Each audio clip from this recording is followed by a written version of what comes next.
Hello everyone and welcome back to another AFK Journey video. In this video, we're going to be going over the top performing teams for the Dream Realm Lone Gaze boss on epic difficulty.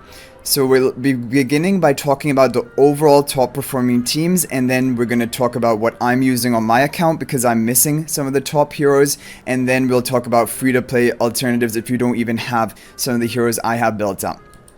Okay, and the really cool thing about the Lone Gaze boss is actually this is a boss where LENYA and Sinbad are going to be great damage dealer options. They're actually going to be a part of the top performing teams. So we'll lead it off by watching a replay of a Sinbad only team without LENYA. So for example, if you've recently recruited for Sinbad, this is the team you're going to be able to run. There is the resonating spell, which probably I'm assuming is on the Sinbad. We'll have to take a look at that. And Coco for the damage reduction. You have Shakir, Mikola, Sinbad, Kruger all in the front line. Pretty much a melee oriented type comp. Kind of like a Mauler comp, yeah, and then Sinbad is in there as well. And Sinbad has the useful debuffs to cause the boss to take more damage. So let's take a look at this team and in 1 speed. Okay, so Resonating Spell is on the Sinbad to increase his damage. Okay, Shakir is going to ultimate pretty soon, and that is going to give you the damage reduction to his nearby allies, which I think is contacting everyone here other than the Coco. Mikola is grouped up here with your team as well. Going to give the haste buff to your whole team. This team has so much haste right now. You have 30 bonus haste from, or 40 I think from Mikola, and then the 25 to 30 haste from the Shakir. Coco is needed, as you can tell right there. The purple wolves almost killed the Coco in the back, so the damage reduction is really important from her ultimate. So Coco is going to be a must-have hero for the Lone Gaze boss, no matter even if you're talking about like a free-to-play team. Kruger is really good here because he provides physical defense reductions, which are going to cause Sinbad to deal more damage, and Sinbad has marked, as you can tell here, the boss as both the guard and the hitter, which will reduce the attack of the boss and also increase the damage taken by the boss. Wow, really lucky run here. The Coco just barely managed to survive again, casted her ultimate at the perfect time. The shielding from the Mythic Plus of Coco is pretty important for surviving with this team, and they have control of the Honor Arena, so that means that they have the bonus 20% attack. And look at this team all grouped up, getting huge value, especially from Shakir in Wolf form, because Shakir in Wolf form, he gets more attack. If he's at his plus 10 exclusive equipment, he'll be sharing it. But he gets more attack if there are more allies grouped up close to him. And here are the 3 allies along with him. So he's getting, I think, 3 times 7.5% attack. And he's going to be sharing that attack buff with all of these allies when he's in his wolf form because of his plus 10 exclusive equipment. So that's a pretty important upgrade for Shakir for this team. 16.25 billion damage in total, which is crazy. And the damage contribution, Sinbad did a lot of it, but Mikola did a huge amount because Mikola gives a combat fury to your allies, and that will deal damage to adjacent enemies, so enemies in melee range basically. And as you saw here, you have 4 melee heroes, and they're all going to be with permanent combat fury because Courage Sphere will always be active throughout the entire fight. She won't even have to recast it, so she'll always be having that combat fury on your team, and that's why Mikola did a lot of damage, and Shakir did decent amount because Kruger causes more physical damage to be dealt to the boss, and Shakir is a physical damage dealer. Now there is another option, and that is a little bit better than this team, using both LENYA and Sinbad together. So if you don't want to go for only Sinbad, or if maybe you have LENYA as well, then you should try this team. This is the overall top scoring team as of today. Tide Call Spell in this team lineup. I'm not sure about the Tide Call Spell here because, you know, you have Mikola who will not be able to recast her ultimate. If she's at Supreme Plus, she'll cast her ultimate once and it'll last for the whole fight. But maybe because LENYA casts ultimates a lot, I'm not sure. But anyway, there's going to be the highest damage from LENYA, and let's take a look at this replay. So the team is all grouped up to the left, as you can see here, and this is going to cause Mikola to end up in a position that she's going to be buffing everyone on your team. Now, in this team, there's no Shakir, but instead you have more damage with both Sinbad and LENYA together. Kruger is here also for the physical debuff. So this team is really like a debuff centered team that also has hard-hitting physical damage dealers, mainly Sinbad and LENYA. Mikola is really important for this team because your team is all grouped up by the Lone Gaze boss, and like all 4 of these allies we see here, they're all like basically burning the wolf, the adjacent enemy to them, every second that they're in contact with them or in melee range with them. Coco again needed for the damage reduction and shielding. I think maybe Tidecall spell was run because it gives you a really good stats. It gives you haste and crit, which will increase your damage output. That could be the case.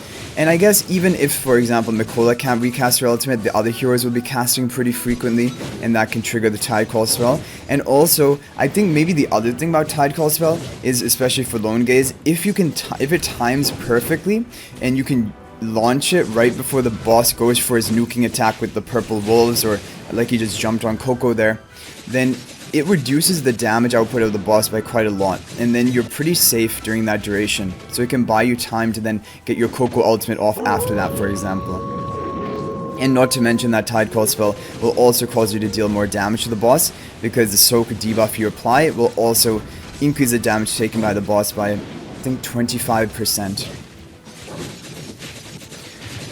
Okay, just bursting down the boss. Both of the marks are on him, the guard and the hitter. But you have to keep in mind that Sinbad will not be debuffing the bosses as much as he debuffs PvP heroes, which is the problem. Because the debuffs are reduced to 20% of their overall original effect. Okay, so here is the team. Sinbad and LENYA both dealing a lot of damage. Here Mikola did a little bit less damage than compared to with Shakir in here. But LENYA did, of course, more. Yeah.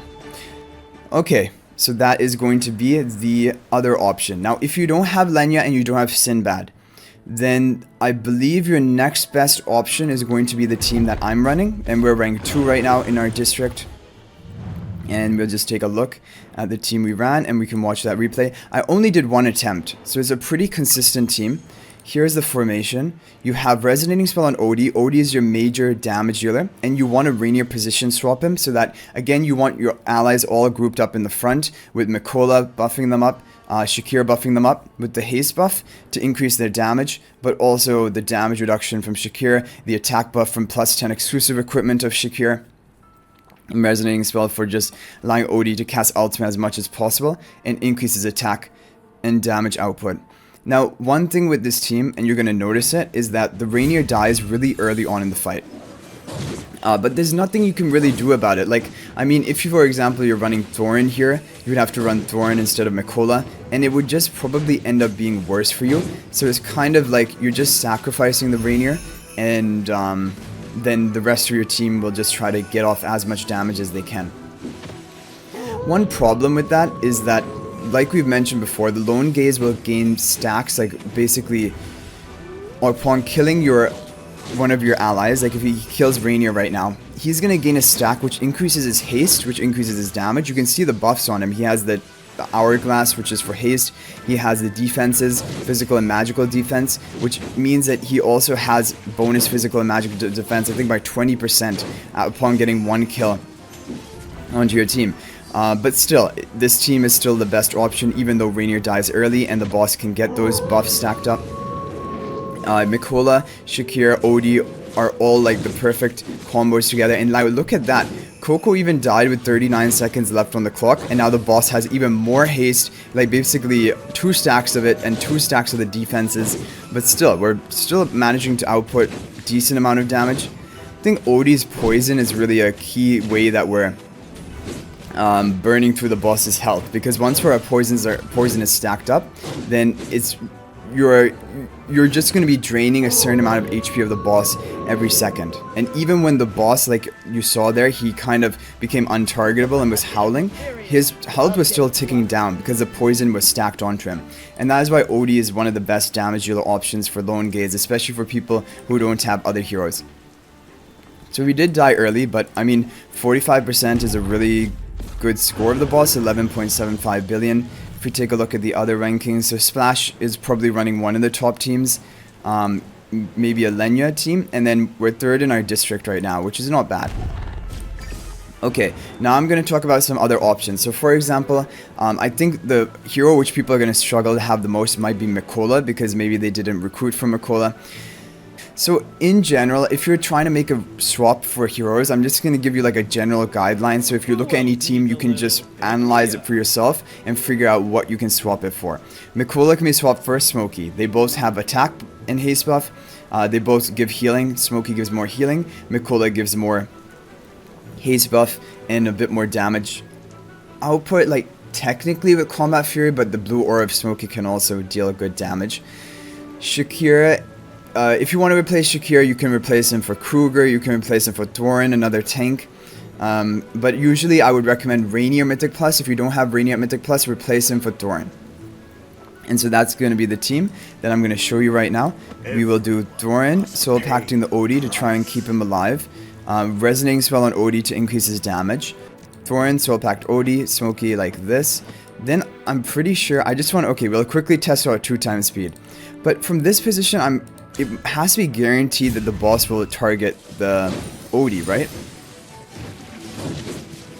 Yeah, he has to target the Odie here. Wow, we got really low, almost dying, but barely able to survive. Yeah, so in this position, he has to target the Odie. He cannot target anyone else. So hopefully the Soul Pact and damage reduction from Coco, the healing from Smokey, the idea is that should be enough to not allow Odie to be killed. Because if Odie can survive for this entire fight, and we don't give the boss any of those stacks of the haste buff and the defenses, then this team will be really good. Yeah, we took that really well. Definitely Mythic Plus of Coco is helping. Okay, yeah, this is looking really good. 34%. So this is a team I would recommend. This is the team I recommend for free-to-play type versions. Basically, no Shakir in it, running the Kruger, and you have the Soul Pact on the Odie. Wow, this is actually getting even close to my record with the Shakir team. I want to see how much damage Kruger dealt, because even though Kruger doesn't synergize with this team, he on his own deals a decent amount of damage. Yeah, 2.3 billion damage, like almost half of Odie's damage. Thorin also did a huge amount of damage. So this is a really good team you can run. So overall, these are some great teams you can try. Or if you have the Sinbad and LENYA, you know we showed those two teams at the beginning. Those are the all-time best teams to run. And I think there's someone with the formation. Worcester has a formation with the LENYA, but he didn't get a really high score with that. And just to take a look at the standings, if we got the this 11.14 billion, which is kind of like with almost a free-to-play team, where we would be in our server, we would actually still be in rank 3. We would be in rank 3 right behind Worcester, and in district we would be rank 4. So I think it's a really competitive team, a good option if you don't have like Shakira and other heroes built up, or maybe highly ascended. Like honestly, if you don't even have the +10 exclusive equipment of Shakira, maybe it's just better to run Kruger instead, like in this team. But anyway guys, hopefully this gave you a good idea of teams you can run. I'll hopefully see you guys in the next video. Thank you all for watching, and until then everyone, good luck on getting a high score in the Lone Gaze boss, and I will see you guys in the next video. And until then everyone, peace out for now, and thank you for watching.